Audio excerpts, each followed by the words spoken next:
আমার নাম অনিতা। আমি এক অপরূপ সুন্দরী তরুণী ছিলাম। আমার নিজেরই 50 বছর বয়সী মামার শ্বশুর এক গভীর রাতে আমার ঘরে প্রবেশ করে আমার মুখ চেপে ধরে আমার সাথে জোর করে শপ করেছিল।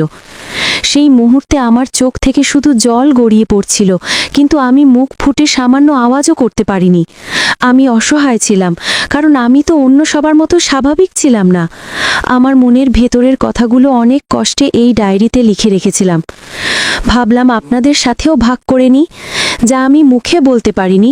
আমার জীবনে ঘটে যাওয়া সেই ঘটনাগুলো আমি আমার ডায়েরিতে লিপিবদ্ধ করেছিলাম, এবং সেই ডায়েরিটাই আজ আমি আপনাদের সামনে তুলে ধরেছি। অনেক সংগ্রামের মধ্যে দিয়ে আমি ছোট থেকে বড় হয়েছি। জন্মের সময় প্রত্যেক বাবা মা তাদের সদ্যজাত সন্তানের মুখ দেখে আনন্দে আত্মহারা হয়ে যায়। আবার এমন অনেকেই থাকেন যারা আগে থেকেই পুত্র সন্তানের আশা করে বসেন। অনেক মা বাবা আবার শুধু এটুকুই চান যে তাদের সন্তান যেন সুস্থ ও স্বাভাবিকভাবে পৃথিবীতে আসে।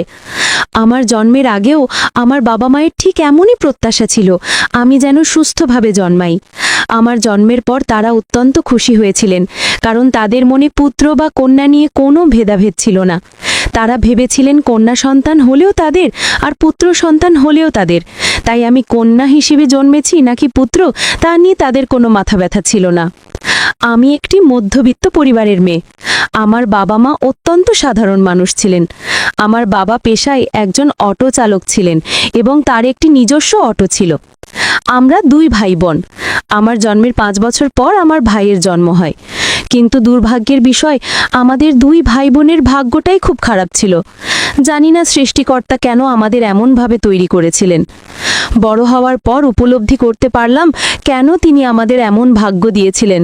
কারণ অন্য বাচ্চাদের চেয়ে আমাদের ধৈর্য শক্তি অনেক বেশি ছিল। হয়তো এ কারণেই সৃষ্টিকর্তা আমাদের এভাবে গড়েছিলেন। আমার জন্মের 3 বছর পর থেকেই বাবা মাকে আমাকে নিয়ে নানা ধরনের ভোগান্তি পোহাতে শুরু করতে হয়।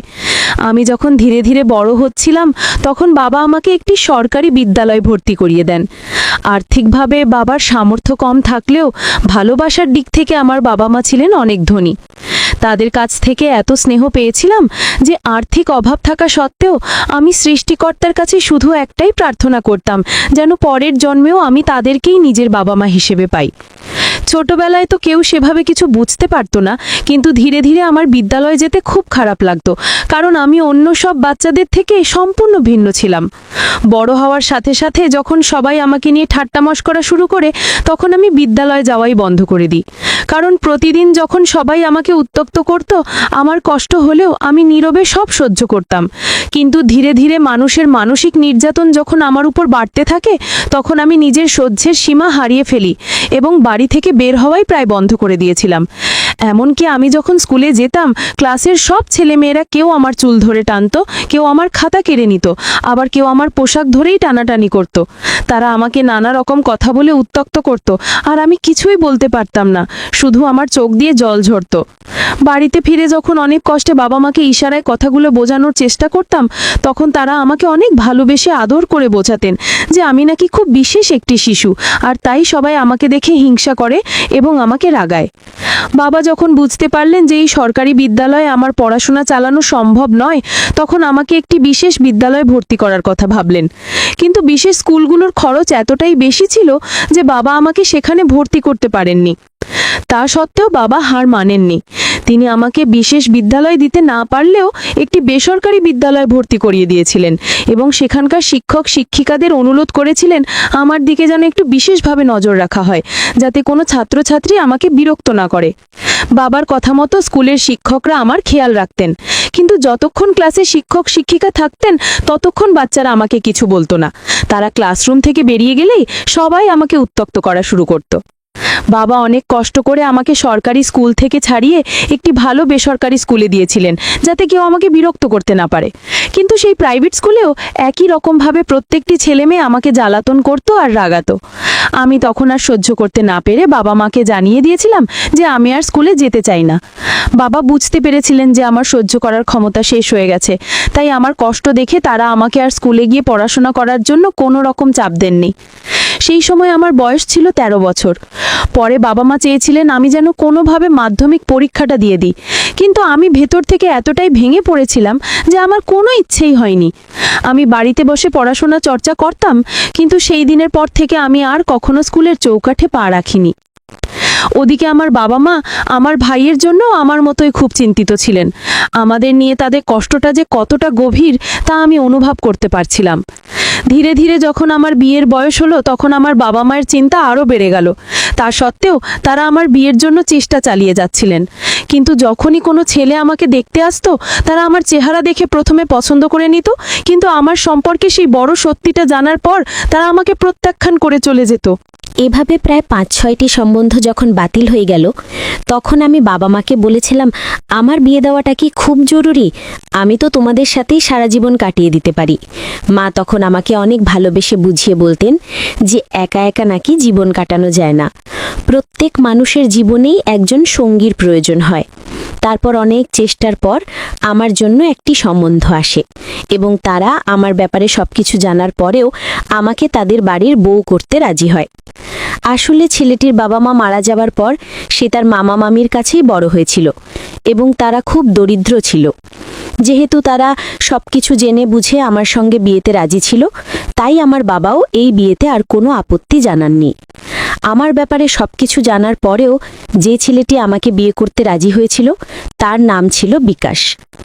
আমি যখন ইশারায় ছেলেটিকে জিজ্ঞেস করেছিলাম যে আমি তো আর ৪টি সাধারণ মেয়ের মতো নই, তা সত্ত্বেও সে আমাকে কেন পছন্দ করেছে, বিকাশ তখন বলেছিল যে সেও ছোট থেকে অনেক দুঃখ কষ্টের মধ্যে বড় হয়েছে, তাই সে আমার কষ্টটা বোঝে। আমার কাছে সবকিছু থাকা সত্ত্বেও আমার জীবনে যে কতটা শূন্যতা সেটা সে অনুভব করতে পারে। তাই সে আমাকে বিয়ে করতে চেয়েছিল, যাতে আমরা দুজন একে অপরের দুঃখ কষ্ট ভাগ করে নিতে পারি। এতে আমাদের দুজনেরই কষ্ট কিছুটা হালকা হবে। আসলে আপনাদের একটা সত্যি কথা বলা হয়নি, যেটা শুনলে হয়তো আপনাদেরও খুব খারাপ লাগবে। আমি আসলে বোবা ছিলাম। কথা বলা তো দূরের কথা, আমি মুখ দিয়ে কোনো শব্দই করতে পারতাম না। আর এই কারণেই আমাকে সব জায়গায় অপমানিত হতে হতো। এই জন্যই আমি স্কুলের পড়াশোনাও ছেড়ে দিয়েছিলাম। আমি কথা বলতে পারতাম না বলে সবাই আমাকে খুব রাগাতো, আর আমি কিছুই বলতে পারতাম না, শুধু চোখ দিয়ে জল গড়িয়ে পড়তো। শুধু তাই নয়, আমার জন্মের কয়েক বছর পর যখন আমার ভাইয়ের জন্ম হয়, তখন তার অবস্থাও আমার মতোই হয়েছিল। আসলে আমরা দুই ভাই বোনই বোবা ছিলাম এবং আমাদের দুজনের জন্য আমার বাবা মাকেও অনেক কষ্ট সহ্য করতে হয়েছিল। বিয়ের পর যখন আমি শ্বশুরবাড়ি গেলাম, তখন দেখলাম আমার শ্বশুরবাড়িতে মামি শাশুড়ি, মামা শ্বশুর এবং আমার স্বামী ছাড়া আর কেউ নেই। আসলে আমার মামি ও মামার কোনো নিজের সন্তান ছিল না, তাই তারা আমার স্বামীকেই মানুষ করেছিলেন। আমার বরের যখন ১০ বছর বয়স, তখন তার বাবা মা মারা যান এবং তারপর থেকে সে তার মামা মামির কাছেই বড় হয়েছে। আমার বরের মামা মামির বয়স প্রায় ৫০-এর কাছাকাছি ছিল। মামা তো ৫০ বছর বয়সেও এতটাই তরুণ ছিলেন যে তাকে দেখে বোঝার উপায় ছিল না তার বয়স ৫০। শ্বশুরবাড়িতে গিয়ে মামি আমাকে যে কাজই করতে বলতেন আমি সেটাই করতাম। এমন নয় যে আমি কানে শুনতে পেতাম না বা কিছু বুঝতে পারতাম না, আমি কানে সব শুনতে পেতাম এবং সব কিছু বুঝতাম, শুধু কথাটাই বলতে পারতাম না। আমি ইশারার মাধ্যমে সবকিছু বুঝিয়ে দিতাম। আমার বরের সঙ্গেও ইশারাতেই কথা বলতাম। আমার বরের একটি চায়ের দোকান ছিল এবং তার দোকান বেশ ভালোই চলত। বাড়িতে ২টো গরু আর একটা মোষ ছিল এবং মামা শ্বশুর সেই গরু ও মোষের দেখাশোনা করতেন। সেই দুধ দিয়েই আমার বরের দোকানে চায়ের জোগান হতো। বিয়ের পরে আমি খুব সুখী ছিলাম, কারণ আমার বর আমাকে ভীষণ ভালোবাসত। সে কখনো এটা মনেই করতো না যে আমি কথা বলতে পারি না। আমি কোনোদিন আশাই করিনি যে বোবা হওয়া সত্ত্বেও আমি স্বামীর ভালোবাসা পাব। শুধু তাই নয়, মামা ও মামিও আমাকে খুব স্নেহ করতেন। শ্বশুরবাড়িতে বেশ কিছুদিন থাকার পর আমি একটা জিনিস লক্ষ্য করলাম, মামি প্রত্যেক দিন সকালে খুঁড়িয়ে খুঁড়িয়ে নিজের ঘর থেকে বের হতেন। আমি যখন তাকে ইশারায় জিজ্ঞেস করতাম যে তিনি কেন প্রতিদিন এভাবে খুঁড়িয়ে হাঁচেন, তখন মামি বলতেন যে তার কোমরে নাকি রোজ সকালে ব্যথা হয়। বয়স হওয়ার কারণে তার হাড় দুর্বল হয়ে গেছে এবং কোমরের হাড় নাকি ক্ষয় হয়ে গেছে, তাই তার কোমরে ব্যথা হয়। বিয়ের পর মামা ও মামি আমাকে ভালোবাসলেও একটা জিনিস লক্ষ্য করেছিলাম যে তারা ছোটোখাটো বিষয়ে খুব শাসন করতেন। যেমন শ্বশুরবাড়িতে যাওয়ার পরই আমার মামি শাশুড়ি আগেই বলে দিয়েছিলেন যে তাদের বাড়িতে মাথায় ঘোমটা দিয়ে কাজ করতে হবে এবং চুড়িদার বা নাইটি পরা চলবে না, সারাদিন শাড়ি পরেই থাকতে হবে। এমনকি মামি নিজেও মামার সামনে ঘোমটা দিয়েই থাকতেন। যখন মামা কোনো কারণে মামিকে ডাকতেন তখন মামি মাথায় ঘোমটা দিয়ে মাথা নিচু করে মামার সামনে দাঁড়াতেন। তাদের এই আদব কায়দাগুলো আমার বেশ ভালোই লাগতো। এভাবে থাকতে আমার কোনো আপত্তি ছিল না, কারণ প্রত্যেক বাড়িরই একটা নিজস্ব নিয়মকানুন থাকে এবং আমি জানতাম যে বাড়ির নিয়ম মেনে চললে সবাই আমাকে ভালোবাসবে। আমি সেটাই করতাম। কিন্তু একদিন আমি খুব অবাক হয়ে গিয়েছিলাম। মামা যখন বারান্দায় বসে চা খাচ্ছিলেন সেই সময় মামিও বারান্দায় গিয়ে মাথার কাপড়টা সরিয়ে মামার সঙ্গে বসে একটু হাসি ঠাট্টা করছিলেন। মামা যখন বুঝতে পারলেন যে আমি তাদের দুজনকে একসঙ্গে হাসি হাসি করতে দেখে ফেলেছি, তখন মামা মামিকে খুব রেগে গিয়ে বললেন, তোমার লজ্জা করে না? বাড়িতে একটা বৌমা আছে আর তুমি তার সামনেই এভাবে হাসি তামাশা করছো? আমার বাড়ির একটা নিয়ম শৃঙ্খলা আছে, সেটা ভাঙলে কিন্তু খুব খারাপ হবে, আর এটা আমি একদমই সহ্য করব না, তাই আমার চোখের সামনে থেকে চলে যাও। মামি তখন মাথা নিচু করে বিড়বিড় করে কিছু একটা বলতে বলতে রান্নাঘরের দিকে চলে গেলেন। আমি মামির মুখ থেকে যেটুকু শুনতে পেয়েছিলাম তা হলো, এই লোকটার অত্যাচারে আমি শেষ হয়ে যাব। এই লোকটা রাতে একরকম আর দিনে আরেক রকম। আমি মামির মুখ থেকে এই কথাটা শুনতে পেলেও এর অর্থ পুরোপুরি বুঝতে পারিনি। মামা তো নিয়মকানুন মেনেই চলতেন, তাহলে মামি কেন মাঝে মধ্যে বলতেন যে এই লোকটা রাতের বেলা একরকম আর দিনে বেলা আরেক রকম? মামা তো নিজের মান সম্মান বজায় রেখেই চলতেন এবং তিনি সবসময় নিয়ম শৃঙ্খলা আর আদব কায়দা মেনেই কাজ করতেন। তাহলে জানি না কেন মামি মাঝে মধ্যে রেগে গিয়ে মামার ব্যাপারে এই কথাটা বলতেন। শ্বশুর বাড়িতে কিছুদিন থাকার পর মামার আচরণ দেখে আমার মনে হয়েছিল তিনি আর হয়তো মামির সঙ্গে কোনো রকম শারীরিক সম্পর্কে জড়ান না, কারণ তিনি আমার সামনে তো কখনোই মামির সঙ্গে হেসে দুটো ভালো কথাও বলতেন না। তাই আমার মনে হয়েছিল মামা হয়তো আর মামির সঙ্গে শারীরিক সম্পর্ক করেন না। কিন্তু মামা নিজের পুরুষত্ব ধরে রাখার জন্য নানা ধরনের ব্যায়াম করতেন। শুধু তাই নয়, তিনি সময় মতো খাওয়া দাওয়াও করতেন। এমনকি তার খাওয়ার সময় একটু দেরি হয়ে গেলে তিনি মামিকে বকাঝকা শুরু করে দিতেন। একদিন আমি ঘরের কাজ করছিলাম এবং মামা বারান্দার বসে খবরের কাগজ পড়ছিলেন। সেই সময় আমার মাথার কাপড়টা সরে গিয়েছিল। আমার মাথা থেকে কাপড়টা সরতেই মামার নজর আমার দিকে পড়েছিল। আমি তখন বুঝে গিয়েছিলাম এবার হয়তো আমাকে বকা খেতে হবে। আমার মাথার কাপড় সরে যেতেই মামা আমার উপর চিৎকার শুরু করে দিয়েছিলেন।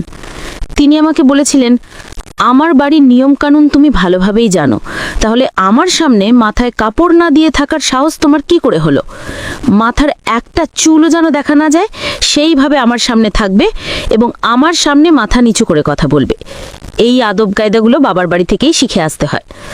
এরপরে যদি এই রকম ভুল হয় তাহলে আমি কিন্তু ভুলে যাব যে তুমি এই বাড়ির বৌমা। এই কথাগুলো বলে তিনি সেখান থেকে চলে গিয়েছিলেন। সেদিন আমি খুবই ভয় পেয়েছিলাম, কারণ বিয়ের পর আমি কোনোদিন মামার মুখোমুখি হইনি। মামার সমস্ত প্রয়োজনীয় জিনিস এবং সময় মতো খাবার দেওয়া এইসব কাজ মামিই করতেন। মামার কোনো কাজ আমাকে করতেই হতো না। এমনকি মামা রোজ রাতে নিয়ম করে দুধ খেতেন, আর সেই দুধ দিতে একটু দেরি হলেই মামির ওপর বকাঝকা শুরু করে দিতেন। একটা ছোট্ট বাচ্চার যেমন সব কিছুর সময় বাঁধা থাকে, ঠিক তেমনি মামারও সব কিছুর একটা নির্দিষ্ট সময় ছিল এবং মামি তো মামার সেবা যত্ন আর সময় মতো খাবার দিতেই সারাদিন ব্যস্ত থাকতেন। বিয়ের পর আমার বর আমাকে খুবই ভালোবাসতো এবং সে চেষ্টা করত ছোট ছোট জিনিস দিয়ে আমাকে খুশি রাখতে। সে আমাকে খুবই ভালোবাসতো এবং আমার শারীরিক চাহিদাও পূরণ করত। আমার বর একজন সাধারণ চাওয়ালা হলেও আমি তার সঙ্গে খুব সুখী ছিলাম।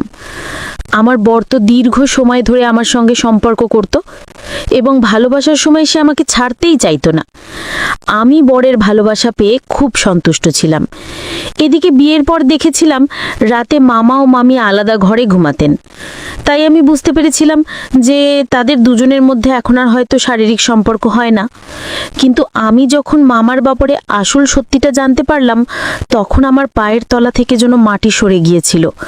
আমি তো ভাবতেও পারিনি যে এই মানুষটার একটা অন্য রূপও ছিল, যেই রূপটা দেখার পর আমার মাথায় যেন আকাশ ভেঙে পড়েছিল। আমার বরের মামা যতটা সাধু সাজার চেষ্টা করতেন, তিনি আসলে ততটা সাধু ছিলেন না। প্রত্যেকদিন রাতে ঘুমানোর আগে মামি 1 গ্লাস করে দুধ মামাকে দিয়ে আসতেন, তারপর তিনি আলাদা ঘরে ঘুমিয়ে পড়তেন। এমনকি মামি যখন রাতে একা ঘুমাতেন, তখন আমি অনেকদিন মামিকে বলেছিলাম যে আমিও তার সঙ্গে ঘুমাবো, কিন্তু মামি কোনোভাবে আমাকে তার সঙ্গে ঘুমাতে দিতেন না। যেদিন আমার বরের বাড়ি ফিরতে দেরি হতো, সেদিন আমি মামির সঙ্গে ঘুমানোর জন্য জেদ করতাম, কিন্তু মামি কোনো মতেই রাজি হতেন না। তারপর সেই রাতে আমার পায়ের তলা থেকে মাটি সরে যায়। আসলে সেদিন আমাদের গ্রামে একটি জলসা হচ্ছিল এবং আমার বর বলেছিল যে সেদিন রাতে তার বাড়ি ফিরতে অনেক দেরি হবে। সেদিন বাড়িতে আমি, মামা ও মামি ছিলাম। আমি স্বপ্নেও ভাবতে পারিনি যে সেই রাতে আমার সঙ্গে এমন কিছু একটা ঘটবে। আসলে প্রত্যেক রাতে মামি ঘুমোতে যাওয়ার আগে মামাকে দুধ দিয়ে আসতেন, কিন্তু সেদিন মামি বললেন তার কোমরে নাকি ভীষণ ব্যথা, তাই আমাকে 1 গ্লাস দুধ মামার ঘরে দিয়ে আসতে বলেছিলেন। যদিও বিয়ের পর আমি মামার ঘরে কোনোদিন ঢুকিনি। আমি যেহেতু এই বাড়িতে নতুন ছিলাম, তাই আমি মামার থেকে একটু দূরেই থাকতাম, কারণ তিনি এমনিতেই একটু রাগী স্বভাবের মানুষ ছিলেন। সেদিন মামির কোমরে অনেক ব্যথা থাকার কারণে 1 গ্লাস দুধ নিয়ে যখন আমি মুখে ঘোমটা দিয়ে মামার ঘরের ভেতরে ঢুকলাম, তখন ঘরের ভিতর ঢুকতেই আমার সারা শরীর কাঁটা দিয়ে উঠল, কারণ ঘরে প্রবেশ করা মাত্রই দেখলাম ঘরটা ঘুটঘুটে অন্ধকার। আমি যেহেতু কথা বলতে পারতাম না, তাই আমার মুখ দিয়ে কোনো আওয়াজ বের হলো না। আমি 1 গ্লাস দুধ হাতে নিয়ে অন্য হাত দিয়ে দরজায় টোকা দিতেই ওদিক থেকে মামা বললেন, ঘরের ভেতরে চলে এসো এবং আমার হাতে দুধের গ্লাসটা দিয়ে যাও। আমি তখন ওই ঘুটঘুটে অন্ধকার ঘরের মধ্যে ঢুকতেই ভয়ে আমার হাত থেকে দুধের গ্লাসটা মেঝেতে পড়ে গেল এবং আতঙ্কে আমার পুরো শরীর ঠান্ডা হয়ে গেল। তারপর আমি অনেক বেশি ঘাবড়ে গিয়ে সেখান থেকে পালানোর চেষ্টা করলাম। তখন আমি পালাতে পারলাম না, কারণ মামা আমার বুক দুটোকে চেপে ধরে বললেন, কালকেও তোমাকে কাছে পাইনি, কালকেও তুমি কোমরের ব্যথার অজুহাত দিয়ে আমার কাছ থেকে পালিয়ে গিয়েছিলে, কিন্তু আজ তোমাকে ছাড়বো না, আজ তোমাকে আমার চাহিদা পূরণ করতেই হবে। এই বলে তিনি জোর করে আমাকে বিছানায় নিয়ে গিয়ে আমার সঙ্গে জোর করে সবকিছু করলেন। তিনি যখন আমার সঙ্গে নিজের চাহিদা পূরণ করছিলেন, তখন আমার চোখ দিয়ে জল গড়িয়ে যাচ্ছিল, কারণ আমি তাকে বলতেই পারছিলাম না যে আমি তার বৌমা। তিনি ঘুটঘুটে অন্ধকারে বুঝতেই পারেননি যে আমি তার বৌমা। তার 50 বছর বয়স হওয়া সত্ত্বেও তিনি যেভাবে আমার সঙ্গে সম্পর্ক স্থাপন করেছিলেন, তাতে মনেই হয়নি যে তার বয়স 50। তিনি সম্পর্ক করার সময় আমাকে নিজের স্ত্রী ভেবে বললেন, আমি জানি তুমি আমার উপর রাগ করে আছো, এজন্যই আমার সঙ্গে কোনো কথা বলছো না, তাই তো? কারণ আমি বৌমার সামনেই তোমাকে অনেকবার বকা দিয়েছি। এসব নাটক করতে হয়, কি করব বলো? তারা যদি জানতে পারে যে আমি এই বয়সেও তোমাকে প্রত্যেকদিন এতটা ভালোবাসি, তাহলে তারা তো আমাকে নিয়ে ঠাট্টা করবে। আর তুমি তো খুব ভালো করেই জানো আমি তোমাকে ভালোবাসা না দিয়ে থাকতেই পারি না। এই বলে মামা মনের আনন্দে আমার সঙ্গে নিজের চাহিদা পূরণ করলেন। সবকিছু হয়ে যাবার পর তিনি আমাকে নিজের স্ত্রী ভেবে বললেন, এবার তুমি তাড়াতাড়ি এখান থেকে চলে যাও, নইলে কেউ জানতে পেরে যাবে যে আমরা এই বয়সেও নিজেদের চাহিদা পূরণ করি। মামা যখন আমার হাত দুটো ছেড়ে দিলেন, তখন আমি তাড়াতাড়ি কাঁদতে কাঁদতে সেখান থেকে নিজের ঘরে চলে এলাম। সেদিন আমি বুঝতে পারলাম যে মামির কোমরে প্রত্যেক দিন কেন ব্যথা হতো। আসলে মামা এই বয়সেও যেভাবে সম্পর্ক করতেন, তাতে যে কোনো মেয়ের কোমরে ব্যথা হওয়াটাই স্বাভাবিক। মামা আমাদের সামনে মামির সঙ্গে যে দূরত্বটা বজায় রাখতেন, সেটা সম্পূর্ণ মিথ্যে আর নাটক ছিল। আসলে মামা তো মামিকে খুবই ভালোবাসতেন এবং তিনি নাকি প্রত্যেক দিন মামির সঙ্গে সম্পর্ক করতেন। আমরা যাতে জানতে না পারি যে তাদের মধ্যে এখনো শারীরিক সম্পর্ক আছে, সেটা লুকানোর জন্যই তিনি সারাদিন আমাদের সামনে মামির সঙ্গে দূরে থাকার নাটক করতেন। এমনকি রাতের বেলা আমরা ঘুমিয়ে যাওয়ার পর মামি প্রত্যেকদিন মামার ঘরে যেতেন, যেটা আমি বা আমার বর কেউই জানতাম না। আসলে আমাদের মামা ও মামির এই ব্যাপারে জানার কোনো ইচ্ছাও ছিল না, কিন্তু আমার সঙ্গে সবকিছু হয়ে যাবার পর মামার ব্যাপারে সব সত্যিটা বেরিয়ে এলো। তারপর সেদিন রাতে আমি নিজের ঘরে এসে একটা কোণায় চুপচাপ বসেছিলাম আর ভাবছিলাম এই কথাগুলো আমি কাকে বলবো, যে আমার সঙ্গে আজ কি হয়েছে। মামা কি একবারও বুঝতে পারেননি যে আমি তার স্ত্রী ছিলাম না, নাকি তিনি সব কিছু জেনে বুঝেই আমার সঙ্গে এই কাজটা করেছিলেন, সেটা আমি বুঝতেই পারছিলাম না। তারপর আমি সেদিনই ভেবে নিয়েছিলাম যা হবার হবে, কিন্তু আমি এত বড় সত্যিটা মামিকে না বললেও আমার বরকে অবশ্যই বলবো। এতে যদি আমার বর আমাকে বাড়ি থেকে তাড়িয়েও দেয় তাতে আমার কোনো কষ্ট হবে না, কারণ এত বড় একটা সত্যি লুকিয়ে আমি শান্তিতে জীবন কাটাতে পারবো না। তাই সেদিন ভোরবেলায় যখন আমার বর বাড়ি ফিরে এলো, তখন আমাকে ওই অবস্থায় দেখে সে অনেক বেশি ঘাবড়ে গিয়ে জিজ্ঞেস করলো, অনিতা, তুমি এখনো ঘুমাওনি? তুমি ওই কোণায় চুপচাপ বসে আছো কেন? কি হয়েছে তোমার? তখন আমি কাঁদতে কাঁদতে বরকে একটা কাগজের মধ্যে সবকিছু লিখে জানালাম যে রাতে আমার সঙ্গে কি হয়েছে এবং এতে আমার কোনো দোষ ছিল না। সবকিছু জানার পর বর আমার উপর প্রথমে রাগ করলেও পরে আমাকে ক্ষমা করে দিয়েছিল, কারণ সে বুঝতে পেরেছিল এতে আমার কোনো দোষ ছিল না। আমার সঙ্গে অজান্তেই এই সবকিছু ঘটেছিল। সেদিন ভোরবেলাতেই আমার বর সিদ্ধান্ত নিয়েছিল যে সে আর এই বাড়িতে থাকবে না। তাই ওই ঘটনার 2 দিন পরই বর আমাকে নিয়ে একটা ভাড়া বাড়িতে চলে গিয়েছিল। এখন আমি আর বর একটা ভাড়া বাড়িতেই থাকি। আমরা যখন ওই বাড়ি ছেড়ে ভাড়া বাড়িতে যাওয়ার কথা বলেছিলাম, তখন মামি আমার বরকে জিজ্ঞেস করেছিলেন, তোরা হঠাৎ করে এই বাড়ি ছেড়ে ভাড়া বাড়িতে থাকার কথা বলছিস কেন? কিন্তু মামা একবারও এই ব্যাপারে জিজ্ঞেস করেননি যে আমরা কি কারণে এই বাড়ি ছেড়ে ভাড়া বাড়িতে থাকতে চাইছি। তখনই আমার সন্দেহ হয়েছিল যে সেদিন রাতের ব্যাপারটা মামা নিশ্চয় খুব ভালোভাবেই জানতেন, আর এই জন্যেই হয়তো তিনি আমাদের একবারও জিজ্ঞেস করেননি যে আমরা কেন ভাড়া বাড়িতে থাকতে চাইছি। তারপর 2 দিন পর আমরা যখন ওই বাড়ি ছেড়ে ভাড়া বাড়িতে এলাম, তখন মামার মুখ দেখে মনে হয়েছিল সেদিন রাতের ব্যাপারটা তিনি সবকিছুই ভালোভাবেই জানতেন, যে সেদিন রাতে তার স্ত্রীর জায়গায় আমি ছিলাম। তিনি সবকিছু জানা সত্ত্বেও আমার সঙ্গে সবকিছু করেছিলেন, এবং তিনি সবকিছু জানার পরেও এটা না জানার ভান করেছিলেন যে আমি তার বৌমা নই, আমি তার স্ত্রী। এমনকি আমার বাবা মাও যখন জিজ্ঞেস করেছিলেন যে আমার বর এত বছর ধরে তার মামা মামির সঙ্গে ছিল, তাহলে সে হঠাৎ করে আজ কেন তাদের বাড়ি ছেড়ে ভাড়া বাড়িতে উঠেছে, তখন আমি বরকে বারণ করেছিলাম এই কথা নিয়ে আর বাড়াবাড়ি না করতে, কারণ যা হওয়ার তা তো হয়েই গেছে, সেটা তো আর ঠিক করা যাবে না। তাই আমি বাবা মাকে বলেছিলাম দূরে থাকলে সম্পর্কটা ভালো থাকবে, শুধুমাত্র এই কারণেই আমরা আজ ভাড়া বাড়িতে উঠেছি। ভাড়া বাড়িতে আসার পরেও মামি প্রত্যেকদিন কিন্তু আমাদের সঙ্গে দেখা করতে আসতেন। মামিকে আমরা এখনো বলিনি যে আমার সঙ্গে সেদিন রাতে কি হয়েছিল। জানি না তিনি এইসব কথা জানার পর কতটা কষ্ট পেতেন। তার কষ্টের কথা মনে করে আমি আর বর এই কথাগুলো আর তাকে বলিনি। সেদিন আমি বুঝতে পেরেছিলাম যে ওই মানুষটি ওপর থেকে একরকম আর ভেতর থেকে সম্পূর্ণ অন্যরকম ছিলেন। তাই সেদিনের পর থেকে আমি আর কোনো দিন মামার সঙ্গে কথা বলিনি, এমনকি আমার বড়ও তার মামার সঙ্গে আর কোনো দিন কথা বলেনি। এই ঘটনাটা ঘটে যাওয়ার আজ 1 বছর হয়ে গেছে, কিন্তু আমার মামির অনেক অনুরোধের পরেও আমিও বর সেই বাড়িতে আর ফিরে যাইনি। আজ আমি বরের সঙ্গে ভাড়ার বাড়িতেই অনেক ভালো আছি। আমার মা মাঝে মধ্যে এই বাড়িতে এসে আমার সঙ্গে থেকে যান। সেদিনের ঘটনাটা যখন আমার মনে পড়ে, তখন আমার আত্মা কেঁপে ওঠে। আজও মাঝে মধ্যে ভাবি আমি যদি বোবা না হতাম তাহলে হয়তো আমার সঙ্গে ওই ঘটনাটা ঘটতো না, আমি নিজেকে রক্ষা করতে পারতাম। সেদিন আমার খুব আফসোস হয়েছিল এটা ভেবে যে আমি কেন কথা বলতে পারি না, আর এই সুযোগেরই সদ্ব্যবহার মামা করেছিলেন। তিনি খুব ভালো করেই জানতেন যে আমি যেহেতু চিৎকার করতে পারবো না, এই জন্যই তিনি আমার সঙ্গে জেনে বুঝে এই খারাপ কাজটা করেছিলেন। এখন আমি বরের সঙ্গে খুব ভালো আছি এবং সুখে আছি। বর যখন চায়ের দোকানে থাকে তখন প্রত্যেকটা মুহূর্তে কিন্তু আমাকে ভিডিও কল করে আমার খোঁজ খবর রাখে, যাতে আমার কোনো অসুবিধা না হয়। বন্ধুরা, আজকের গল্পটি এখানেই শেষ করছি। গল্পে কোনো ভুল ত্রুটি থাকলে ক্ষমা করে দেবেন। গল্পটি ভালো লাগলে অবশ্যই লাইক, শেয়ার এবং সাবস্ক্রাইব করতে ভুলবেন না। ধন্যবাদ।